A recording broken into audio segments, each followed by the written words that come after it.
오늘은 7, 8월 달이 방학 기간이라고 해서 특별 강의로 하나님 나라 제정학 강의를 시작하려고 합니다. 그래서 하나님 나라 제정학은 제가 16년 전에 이 책을 박사의 논문으로 쓴 것을 제가 그 당시에 이제 기록을 해서 많은 강의를 하고 했었는데 13년의 광야 생활 속에서 하나님께서 다시 불러주셔서 이렇게 하나님 다시 한번 하나님의 말씀을 전할 수 있게 되었습니다. 실질적으로 하나님 나라 제정학은 너무나 이제 참 소중한 책이지만 많은 사람들에게는 별로 익숙하지 않습니다. 왜 그러냐면 제정 이렇게 하면 교회 금전출납부 정도로 생각하고 있기 때문입니다. 그래서 제가 평생 제정학 제정 분야에 오랫동안 몸을 담았고 또 체험을 하고 또 학문적으로 또 공부도 하고 한 내용들을 이렇게 생각하면서 이 책을 썼고 반드시 이 내용을 교회 제정이라는 그 자체가 하나님 나라의 킹덤 오브 가드, 킹덤 오브 가드, 하나님 나라의 파이낸스 오브 해서 제정학 이렇게 썼는데 지금 이 제정학 자체가 결코 교회 금전출납에 머물지 않고 하나님의 백성들이 꼭 알아야 될 하나님 나라의 창조 원리라는 사실을 제가 꼭 말씀드리고 싶어서 이 강의를 시작하게 되었고 이 책을 쓰게 되었습니다. 이제 본 연구의 목적과 동기를 이제 말씀드리자면 우리 대한민국은 우리나라는 지난 그 역사 속에서 보면 유교의 문화권 속에 있었어요. 유교 문화권 속에서 사실 인권과 또 자유, 요즘 흔히 말하는 평등이 없던 그런 나라였습니다. 그러나 우리가 잘 알다시피 1882년 미국과 통상조약을 맺은 이후에 1884년 미국의 북장로교회 선교사인 알렌 선교사가 들어오면서 공식적으로 그 전에 선교사들이 많이 있었지만 알렌 선교사가 들어오면서 본격적인 복음의 길이 열렸던 것을 우리가 알 수 있습니다. 그러면서 초창기 그 한국 교회는 엄청난 나라의 발전과 교육 또 행정 모든 분야의 그 일제 치하에서도 엄청난 나라를 이루어 나갔던 걸 봅니다. 그동안 유교 문화권에 있던 모든 것들을 완벽하게 하나님께서 다 타파해버리고 진정한 인권과 평등과 자유가 보장되는 하나님 나라로 바꿨다는 사실이에요. 이것이 아주 중요합니다. 그러면서 그 당시에는 가난했어요. 절대적 빈곤계층의 시대였다고 볼 수가 있죠. 그때 모든 사람들은 가난했지만 그래도 행복했다는 사실이에요. 우리가 6.25 전쟁 이후에만 해도 정말 보리개떡만 먹고 살던 시절이었지만 그래도 행복했고 교회는 어떻게 했느냐? 서로 이웃 교회 부흥회가 있다 하면 그 교회를 가서 교파 이런 것 따지도 않고 어느 동네 어느 부흥사가 오셨는데 그곳에서 부흥집회를 한다면 그냥 어린아이 어른 할 것 없이 전부 몰려가서 밤새 찬송하고 기도하며 예배를 드렸다. 그러면서 이제 교회가 정말 서로가 우리가 초대교회에서 얘기했지만 나눔과 섬김과 서로 사랑의 공동체.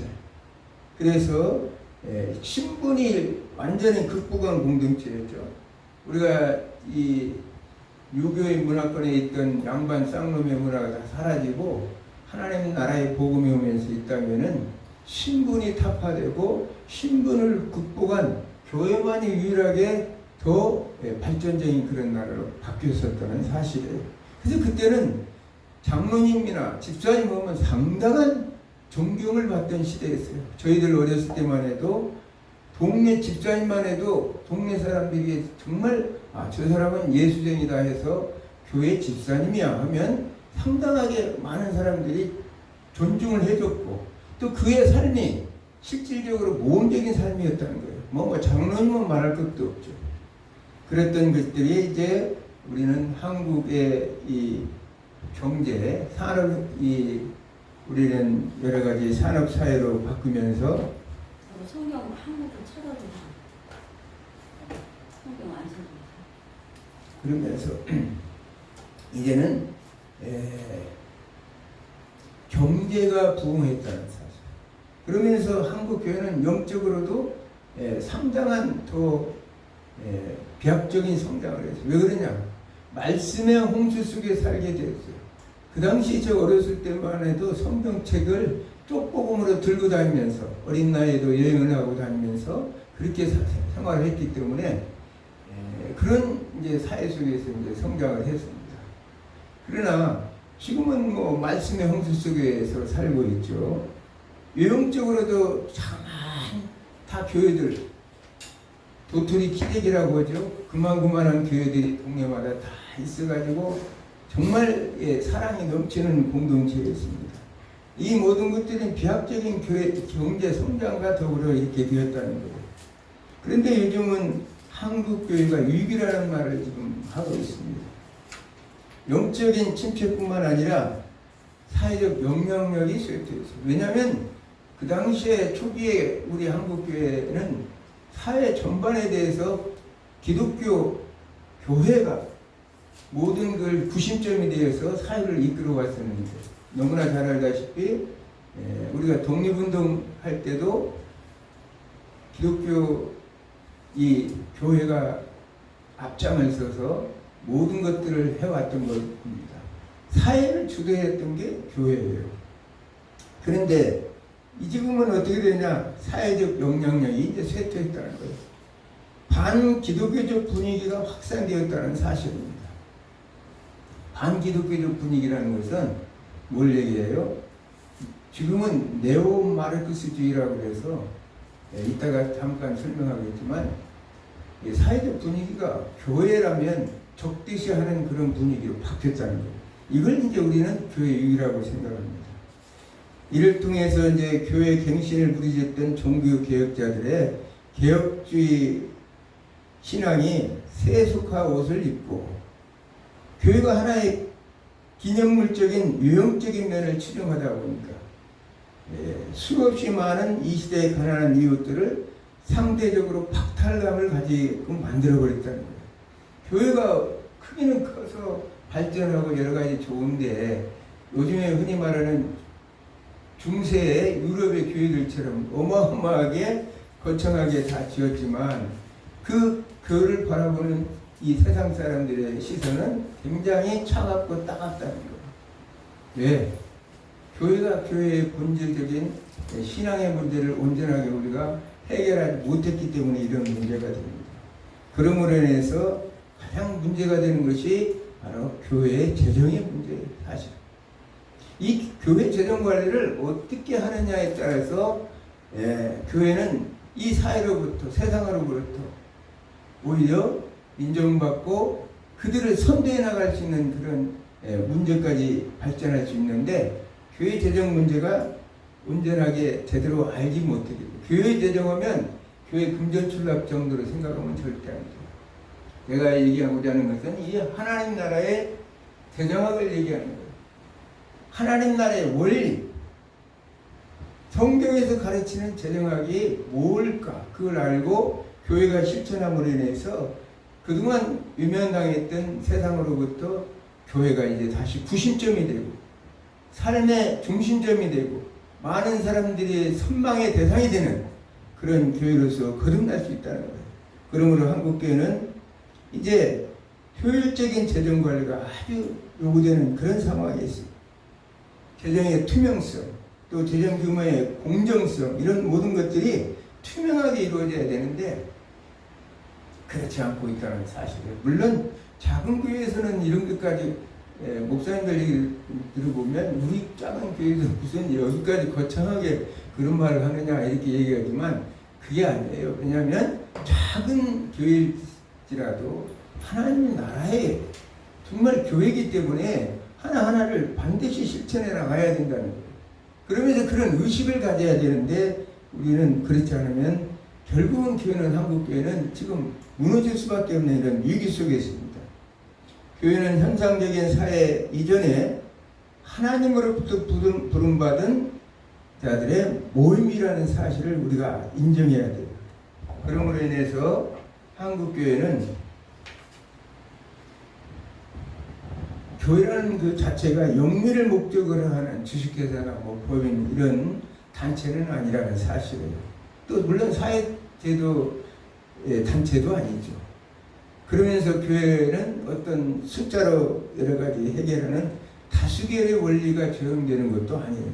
왜 그러냐면 교회는 한 개인이 걸어다니는 성전이기 때문에 그 모든 사람들이 가장 중요하지 다수로 밀어붙이거나 수로 모든 것들을 결정하는 그런 단체도 아닙니다. 그런다고 해서 교회가 기도나 찬송이나 부르고 설교 듣고 그냥 주일날 오후 가고 예배드리는 그런 장소만으로도 안 된다는 사실이에요. 물론 당연히 교회는 그런 공동체죠. 그러나 교회는 하나님이 원하시는 것을 목적으로 하는 복음을 증거하는 바로 사명 공동체라는 사실이에요. 사명 공동체. 그러므로 인해서 성경에서 말하는 분명한 재정관을 알고 이것을 실천하는 것이 아주 중요하다는 사실이에요. 성경은 하나님 나라 백성들이 이 땅에서 우리의 구원과 온전한 삶을 위해서 어떻게 살아야 할 것인가를 충분히 다 가르치고 있어요. 모든 학문의 보고는 어디가 있느냐? 학문의 모든 지식의 원천은 성경에 있다는 거예요. 우리의 삶의 기본이 바로 베이스가 성경이라는 사실. 아멘. 그걸 알고 우리는 성경 말씀대로 실천을 해야 되는데 그러므로 인해서 필자 제 자신은 이런 성경적 기초에 올바른 재정 관리를 하고 성도와 일반인들에게 교회 내 신뢰감을 심어주고 또 더 나아가 교회의 본래 목적인 하나님 나라 확장 사업에 교회 재정이 올바른 방향을 수행할 수 있도록 하고 사회적으로 이슈된 교회의 세금 문제를 법률적으로 이론적으로 성경적으로 다루어서 오늘도 여전히 열심히 일하는 목회자들과 성도들에게 도움이 되도록 이 책을 기록한 목적입니다. 어찌되었든 이 하나님 나라 재정학 이 강의하는 동안에 여러분들이 뭐 우리하고는 무슨 관계가 있겠냐 생각할 수도 있어요. 성경 말씀 구절이나 제가 이거 논문 쓸 때도 지도 교수님께서 이게 무슨 어거스틴이나 칼빈이나 이런 것에 대해서 웬 하나님 나라 재정학이냐 이런 얘기를 들었습니다만 이게 아주 중요하기 때문에 제 나름대로 평생을 터득하고 또 공부하면서 생각하고 또 남들이 생각지 못하는 것들을 써야지 맨날 남들이 쓰는 거 쓰면 되겠어요. 그래서 제가 이 책을 쓰면서 은혜도 많이 봐요. 하나님께서 이 성경이나 모든 학문도 성경이 그 모든 것이 원천이기 때문에 성경의 유기적인 통일성을 가지고 있던 것과 똑같이 이런 세상 학문도 하나님께서 우리에게 가르쳐준 성경이 그 원천이 되고 근본이 되어서 이 세상 학문도 이렇게 전개가 되는구나를 깨달을 수 있었습니다. 어찌되었든 우선 오늘은 하나님 나라의 저장이기 때문에 하나님 나라에 대해서 먼저 오늘은 이제 서론적인 부분으로 해서 하나님 나라가 무엇일까 이렇게 이제 먼저 풀어가겠습니다. 하나님 나라라는 것은 장소적 개념이 아니라 통치적 개념이라고 볼 수가 있습니다. 마치 그 하나님 나라는 그러면서 공동체죠. 하나님 나라는 한 개인이 이루어나가는 나라가 아니라 모든 사람들이 함께 이루어나가요. 하나님 나라 차원에서 보면 만물이 하나님과 인간과의 관계 속에서 자연 만물과의 관계 속에서 하나같이 이루어지는 질서와 조화 속에 이루어나가는 나라가 바로 하나님 나라고, 그 나라에는 공동체라고 하는데 그 공동체에는 룰이 있죠.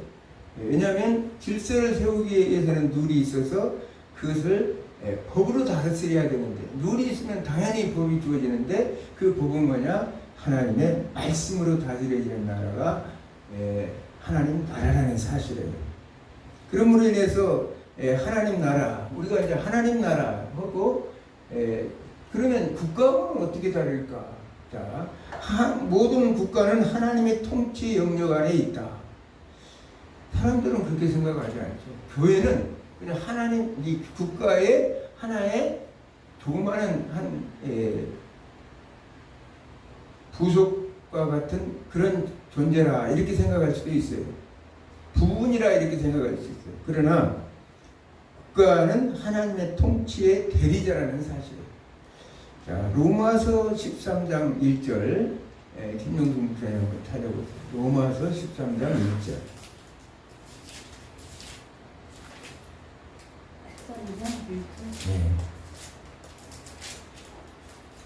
각 사람 위에 있는 권세들에게 복종하라.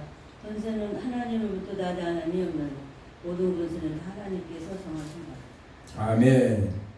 자, 로마서 13장 1절을 보면 각 사람은 위에 있는 권세에게 복종하라. 왜 그러냐? 권세는 하나님으로부터 나지 않음이 없다. 세속적인 권세는 하나님께서 정해주시고 하나님께서 정한 바대로 움직이는 그런 것이라는 사실이에요. 그렇기 때문에 국가라는 것은 국가의 모든 통치자들은 하나님 나라의 통치의 대리자로서 역할을 감당하는 것이지, 특별하게 국가가 개별적이고 또 하나님 나라와 전혀 관계가 없는 것이 아니라는 거예요. 자, 우리가 한번 도표를 한번 보면 하나님 나라가 이렇게 있어요. 하나님 나라는 우주 만물이 다 하나님 나라죠. 왜? 하나님의 통치 개념이라고 얘기했습니다. 어떠한 장소적 개념보다도 하나님의 통치 개념. 이 통치자라는 것은, 통치라는 것은 그곳에는 왕이 있고 또 거기에 또 하나님의 대왕이라고 한다면 이 시대의 국가 통치자들은 분봉왕이라고 할 수 있죠. 그러면 여기에는 국가가 있어요. 국가. 그러면 이 하나님 나라 안에 교회가 있어요. 국가와 교회가 있어요. 이 개념을 절대 잊어버리면 안 된다. 국가는 하나님의 통치권 아래에 있는 것이지 교회 위에 군림하는 것이 결코 아니라. 아멘. 상호 의존적이고 보완적인 관계일 뿐이지, 하나님의 국가도 교회도 하나님의 통치 대리자로서 그 역할을 감당하는 것이 바로 하나님 나라의 원리라는 사실이에요. 야, 무슨 소리냐? 이렇게 생각하면 돼요. 이 우주를 성전이라고 보죠. 이 성전. 크게. 하나님 나라의 관점에서 보면 하나님이 임재하시는 곳이기 때문에 그것이 성전이라는 거죠. 그러면 우리는, 인간은 또 뭐냐? 인간, 여기는 수없는 많은 개체들이, 인간들이 있어요. 근데 성경은 뭐라고 하냐면, 성경은 인간은 우리 안에 하나님, 너희 안에 하나님이 전혀 있는 것을 알지 못하느냐, 이 성경이 말씀하시는 것처럼 뭐냐면 걸어다니는 성전입니다. 자, 인간도 성전이죠. 걸어다니는 성전이에요. 왜? 하나님이 우리 안에 임재하시기 때문에. 그러면 이 우주 만물에 모든 충만하게 계시는 하나님도 그 안에 충만하게 임재하고 계시기 때문에 성전이에요.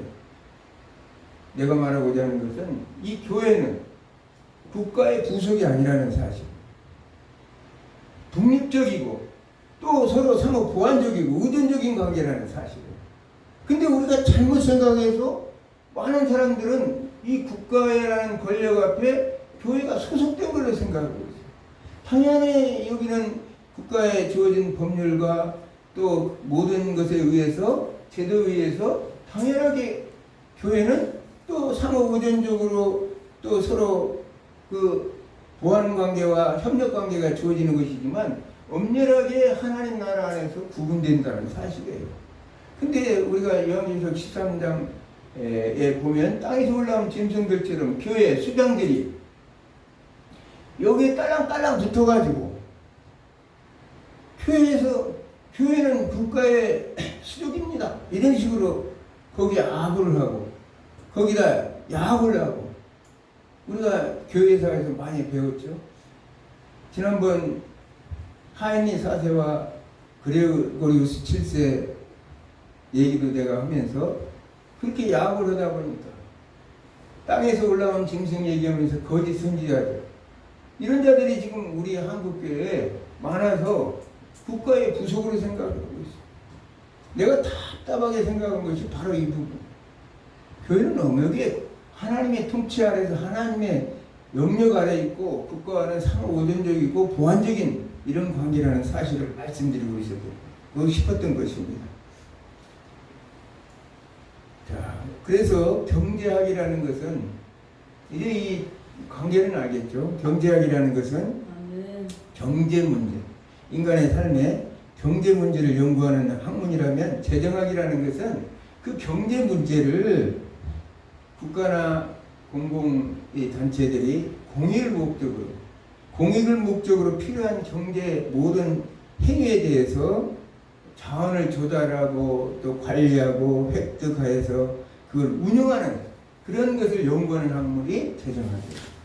그러니까 쉽게 얘기해서 경제 문제의 모든 것들을 어떤 통치자에 의해서 공동체의 룰에 의해서 그것을 잘 국민들이 생산과 소비 활동을 온전하게 함으로써 효율적인 관리를 하고 또 여러 가지로 그 제도적으로 그 모든 것들을 조정하는 것을 연구하는 것이 이제 재정학이라고 볼 수 있습니다. 자, 재정학을 이제 저는 두 가지로 크게 나누어 보았습니다. 재정학을 두 분류로 나누는데 첫째는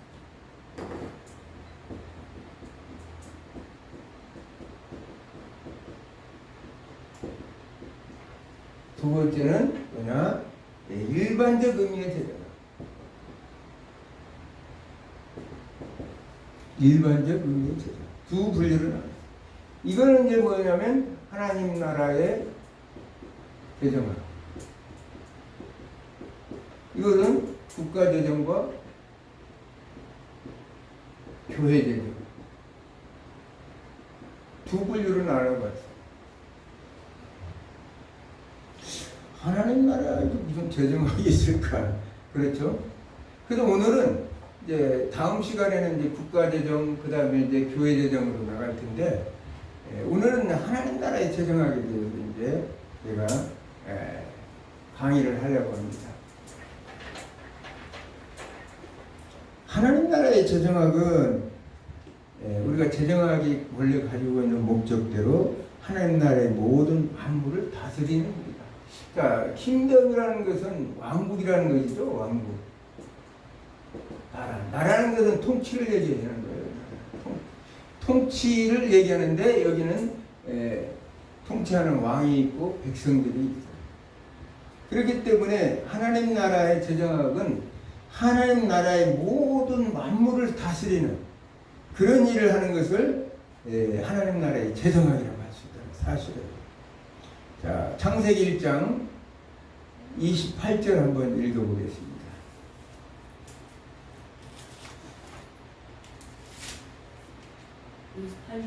네. 몇 장? 창세기 1장 28절. 저녁이 되고 아침이 되니. 아니, 창세기 1장 28절. 28절. 하나님이 그들에게 복을 주시며 하나님이 그들에게 이르시되 생육하고 번성하여 땅에 충만하라. 땅을 정복하라. 바다의 물고기와 하늘의 새와 땅에 움직이는 모든 생물을 다스리라 하시니라. 아멘. 저는 이제 여기서 창세기 1장 28절을 이제 일반적인 신학에서는 문화명령이라는 말을 쓰죠. Cultural Mandate라고 해서 문화명령이라고 써요. 근데 저는 이제 이걸 재정위임이라고 저는 이제 책에 기록을 하고 있어요.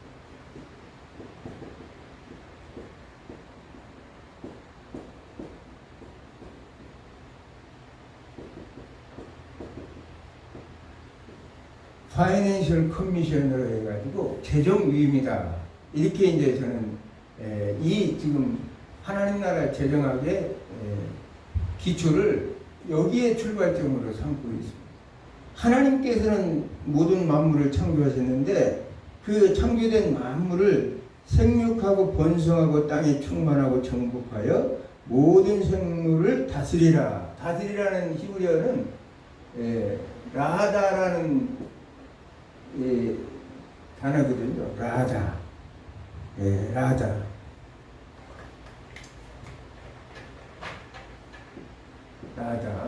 라다.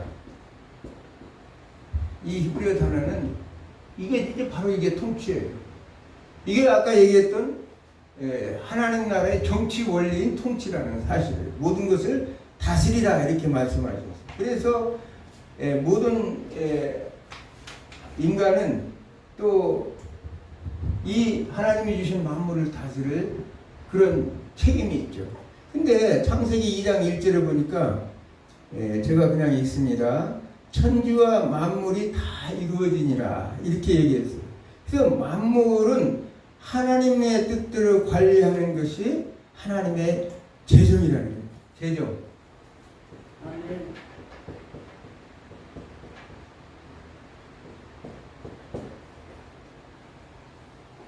재정이라는 그 자체는 말 그대로 재물을 잘 관리하는 것을 얘기하는 거죠.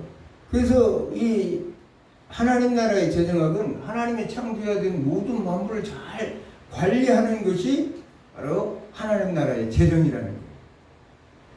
그걸 연구하면 재정학이 되는 거고, 그러면서 이제 우리가 여기에는 그러면 이 재정에서 말하는 성경에서 말하는 그리고 또 세상적인 학문에서 말하는 재정이라고 하면 우선 일반적으로 재화 용역을 얘기하죠. 재화라는 것은 부가가치세법 1조 2항에 보면 재산적 가치가 있는 모든 유체물과 및 무체물이라고 이렇게 얘기합니다. 유체물이라는 것은 뭐 우리가 잘 알듯이 눈에 보이는 것이기 때문에 상품, 재료, 원료, 기계, 토지 뭐 이런 것들을 얘기하죠. 무체물이라는 것은 유체물 이외에 재산적 가치가 있는 모든 동력, 자연력 뭐 이런 것들을 얘기하고 있어요. 그러니까 우리가 요즘 태양광 사건들이 많이 나지만 태양열도 그걸 전기를 만들어서 오면 그것이 바로 무체물이고 재화에 속한다는 거예요. 용역이라는 것은 이제 생산과 소비에 필요한 서비스를 용역이라고 하는데 영물을 제공하는 것, 소위 말하면 노동력을 제공하는 것을 용역이라고 해요. 그러므로 인해서 건설, 숙박, 음식, 운수 이런 것들, 사회 서비스업들, 또 가사 서비스업도 이제 말하자면 용역의 분야에 들어갑니다. 교육 서비스 이런 것들 다 용역의 분야에 들어가는 거죠. 그러면 이게 이제 일반적으로 우리가 알고 있는 재정학에서 말하는 재화와 용역들, 이것을 어떻게 이제 잘 관리하고 다스리냐가 이제 재정학에 속해 있는 거예요. 그러면서 일반적으로 재정학에 말하는 재화 용역은 뭐예요? 여기 아까도 처음 재산적 가치가 있느냐 없느냐를 따진다.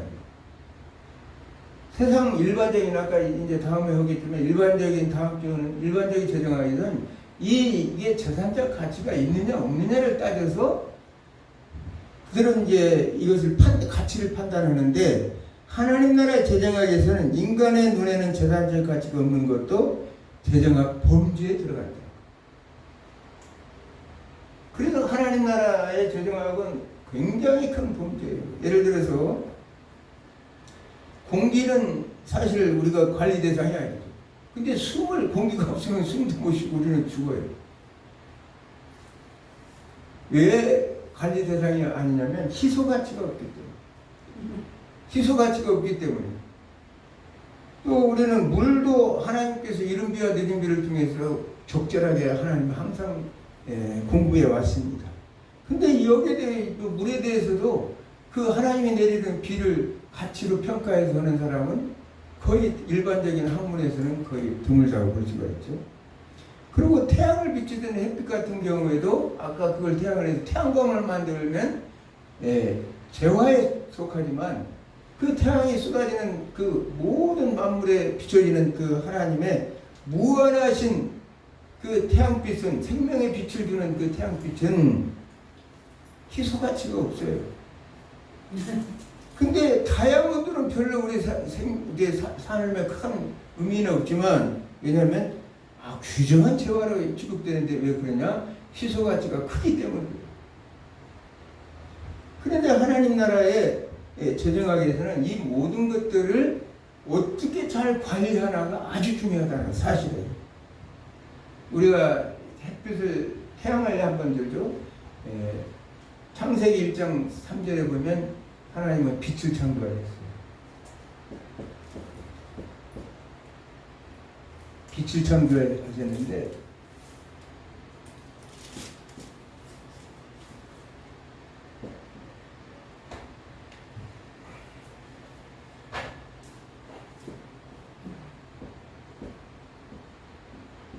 오르라는, 빛이라는 히브리 단어는 오르예요.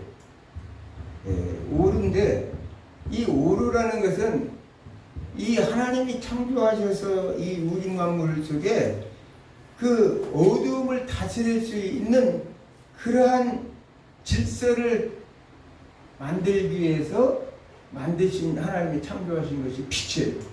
그러니까 이 넷째 날 창조하셨던 발광체 태양은, 사실 태양과 별 뭐 이런 발광체들은 실질적으로 지금은 이제 태양을 숭배하는 사람들이 그렇게 많죠. 태양이 우리 인간에게 주시는 은혜가 너무나 깊다 이렇게 생각할 때 천만의 말씀이에요. 태양은 사실은 주성분인 수소 원자와 헬륨으로 이렇게 되어 있는데, 그게 이제 과학자들의 말로는 그게 열도 발생하고 빛을 발생하고 에너지를 발생한다 이런 식으로 이렇게 얘기하죠. 그냥 수소 덩어리예요 사실은. 그게 무슨 어떤 큰 역할을 해서 창조적인 능력을 발휘하는 건 아니죠. 왜? 해와 달과 별은 뭐가 있어야 되냐? 반드시 이 오류가 있어야 됩니다. 왜 그러냐면 우리가 창세기 1장 2절에 보면 그 상태는 뭐냐? 어둠과 흑암이 깊고 공허와 질서가 없던 그런 상태 속에서 빛을 하나님께서 창조하심으로 모든 만물의 질서를 이루는 그런 역사를 이뤘다는 거예요. 그래서 이 창세기 1장 3절의 빛은 바로 세상 만물을 비추는 빛이에요.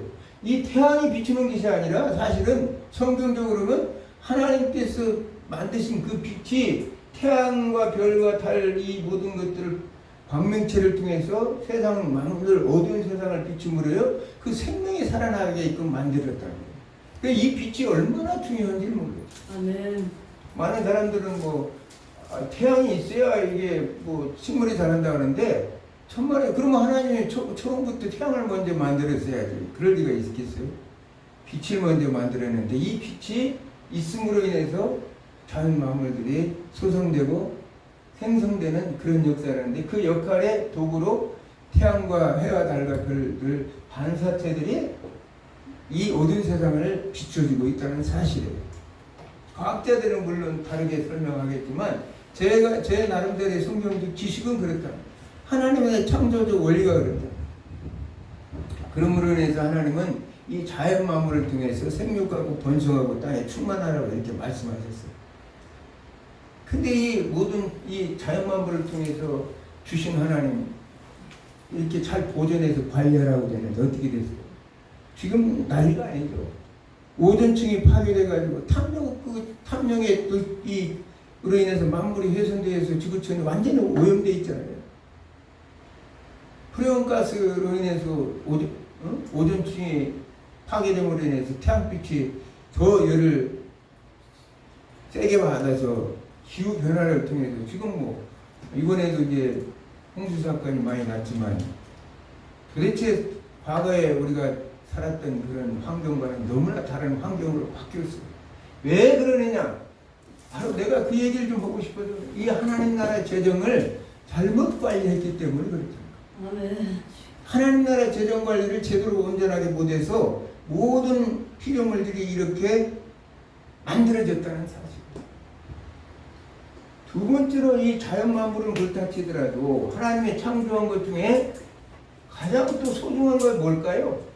사랑. 네, 그렇죠. 하나님이 창조한 것 중에 가장 소중한 것이 인간이라는 거예요. 창세기 1장 1절에 만물 안에는 피조물인 인간도 포함되는 것이다.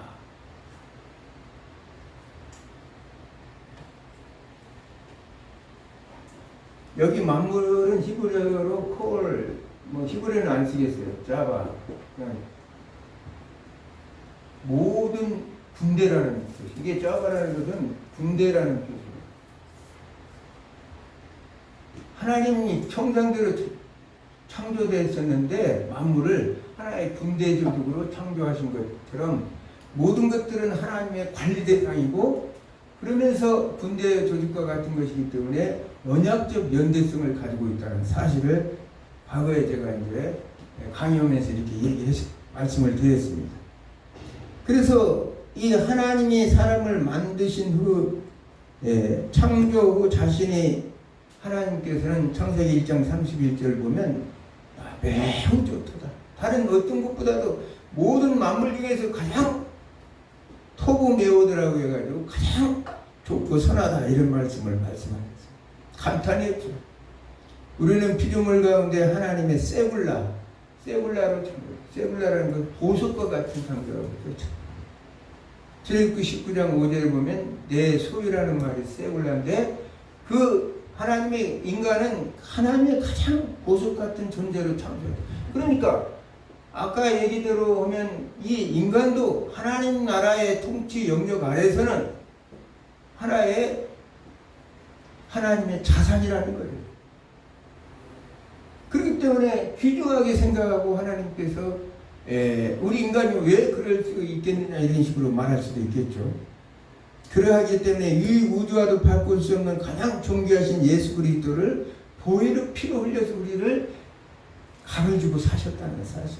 우리가 너무나 잘 알다시피 이 성경은 예수 그리스도께서 피를 죽음을 당하셨다. 스파자라는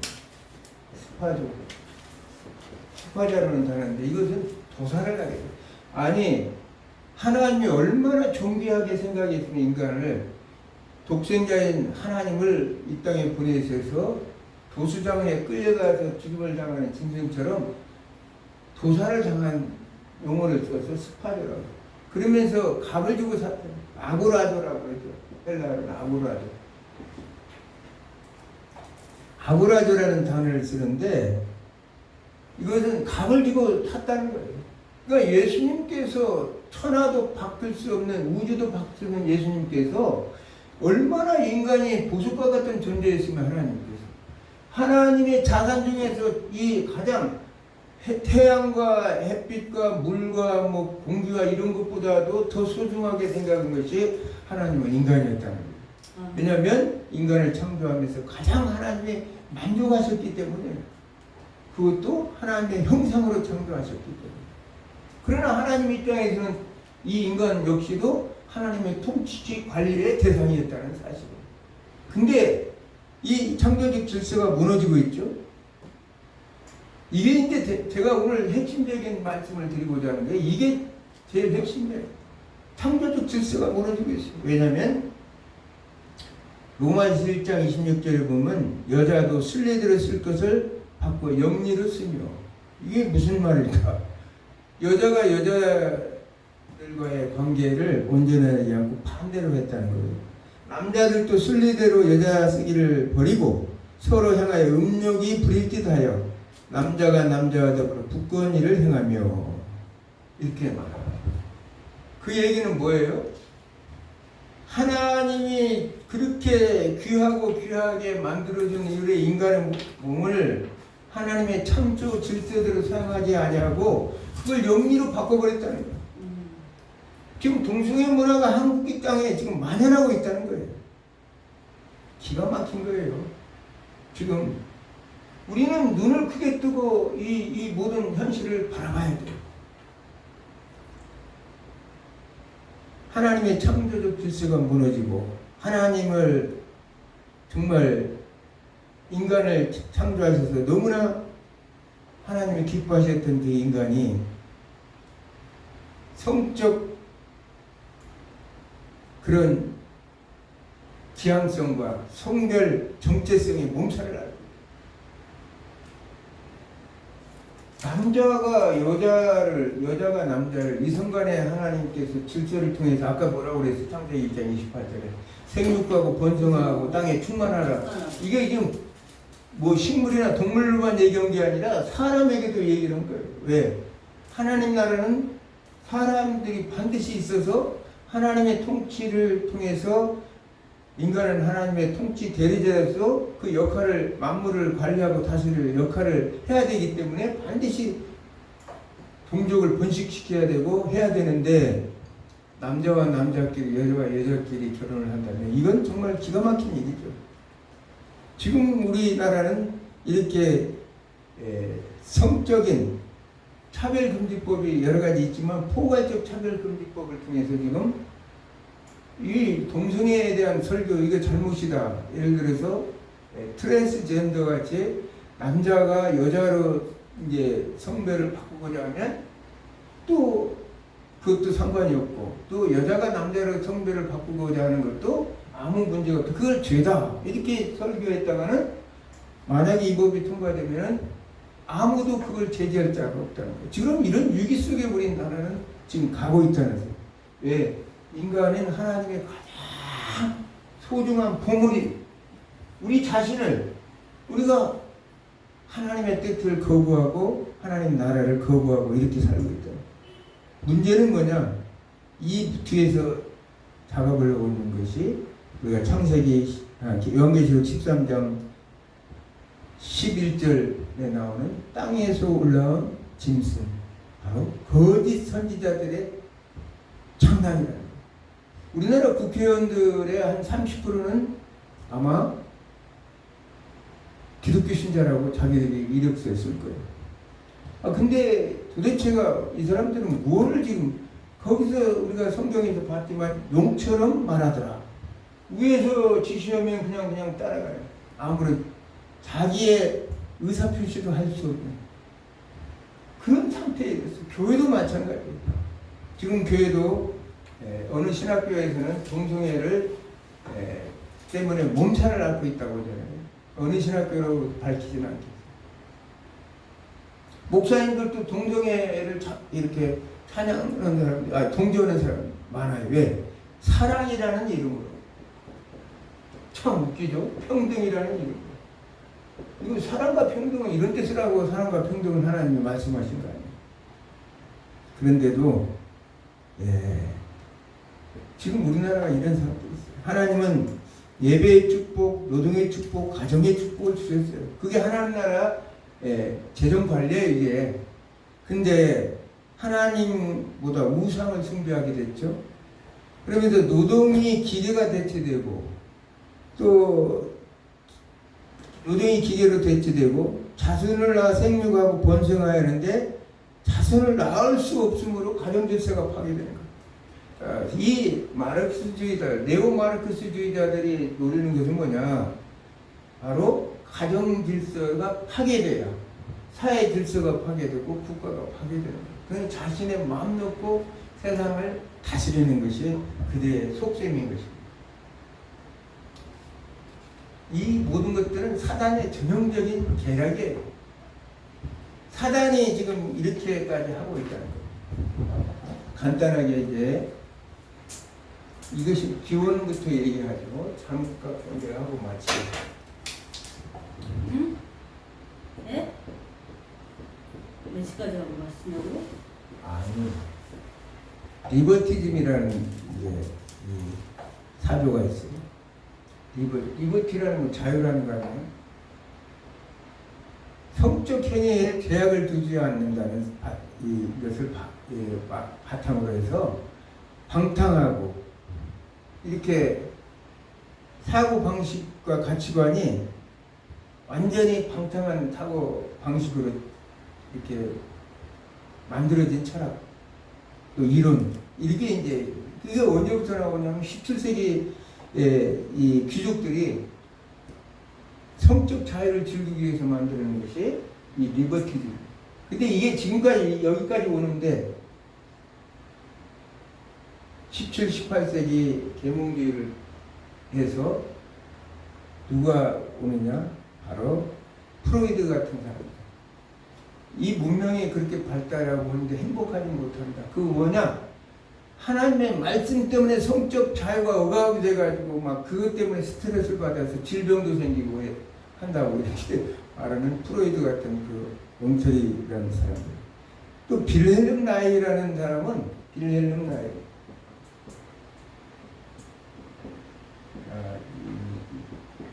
아예 그냥 한술 더 떠가지고 청소년 시절부터 자유롭게 성생활을 마음껏 해야 건강해지고 행복한 삶을 살 수 있다고 이렇게 얘기하고 있다는 사실. 그러니까 여기 이 시대는 뭐냐면 바로 아까 얘기했던 계몽주의가 있었던 시대예요. 자, 우리가 종교 전쟁이라는 것이 얼마나 내가 여러 번 얘기하지만 무시무시한지 알 수 있겠죠. 종교 전쟁이 끝나면서 자, 아까 리버티즘이 생기고 그 당시에만 해도 서구 사회는 기독교 문화 속에서 피박했던 사람, 이런 거 상상도 할 수 없었던 사회에 이런 사고를 가진 자들이 생기면서 결국은 그 프로이드나 빌헤름 라이 같은 사람들, 이런 사람들이 생겨나면서 또 나인의 진화론 같은 19세기에 나인의 진화론 같은 사람들. 혹시 갔는데요. 혹시 제가 나중에 올까요? 네, 나중에 있어요. 지금 강의 중이에요. 아, 그러니까요. 유튜브.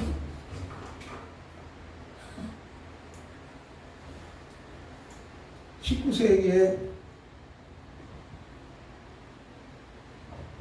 이런 인물들이 막 나오는 거예요. 그러면서 오늘날 마르크스주의를 벗어나서 이제 네오 마르크스주의로 바뀌어요. 네오 마르크스주의. 이게 성혁명이에요. 이 마르크스주의가 프롤레타리아 혁명이었다면 이번에는 서구 사회는 네오 마르크스주의를 통해서 성혁명을 통해서 세상을 완전하게 바꿔버리자 이렇게 생각했는데 그게 뭐냐? 뒤에는 누가 있느냐? 바로 사탄이 존재하고 있다. 그 모든 역사를 통해서 보면 항상 뒤에서는 누가 있느냐? 사탄이 조종하고 있다. 근데 우리는 사탄의 놀림을 당하고 있는 거예요. 그래서 내가 요한계시록도 하고 이런 것들을 하는 것은 정말 정신을 바짝 차리지 않으면 하나님의 심판을 받을 수밖에 없는 이런 사회가 되어요. 내가 참 뭐 할 말은 엄청나게 많지만 너무 많이 말을 하면 또 지루하니까 또 관심이 없는 사람은 재미가 없겠죠. 그러나 한 가지 알아야 될 것은 계시록 12장 12절의 말씀처럼 사탄도 시간이 얼마 남지 않았기 때문에 자기의 졸개들을 어떻게든 불못으로 데리고 가기 위해서 그렇게 몸부림치고 애를 쓰고 있어요. 우리 사회 이렇게 전반에 보면 지금 달아올릴 대로 달아올려요. 그러면 우리는 어떻게 해야 되느냐? 우리도 잠잘 시간, 여유로울 시간이 없어요. 하나님의 말씀의 복음을 통해서 주변에 많은 사람들에게 경각심을 심어주고 죄종들이 그런 것들을 잘 가르치고 깨닫게 해줘야 돼요. 그것이 바로 하나님 나라의 재정학이라는 거예요. 뭐 재정학이라는 게 돈 왔다 갔다 하는 금전 줄라고 생각하면 안 돼요. 하나님 나라 재정학은 하나님의 전반에 같은 자연 만물과 인간을 창조하신 인간도 하나님의 관리 대상이기 때문에 자산이기 때문에 그 자체도 소중한 자산이기 때문에 우리 인간 자체도 하나님의 관리 대상이기 때문에 우리가 잘 지키고 보존해야 된다는 거예요. 그게 하나님 나라의 재정학 원리예요. 지금 이 어려운 시대에 우리 하나님의 백성들이 이 사회가 어떻게 돌아가고 있고 이 나라가 어떻게 움직이고 있고 지금 용의 꼬임에 받아가지고 그 거짓 선지자의 꼬임에 받아서 얼마나 이 나라가 지금 잘못된 길로 가고 있다. 신학교에 퀴어 신학이 생기고 별의별 참 동성애 문화가 확산되고 있고 뭐 이런 상태 속에서 우리가 하나님의 복음의 증인으로서 이 시대를 지키는 파수꾼이 되기를 주님으로 축원합니다. 아멘.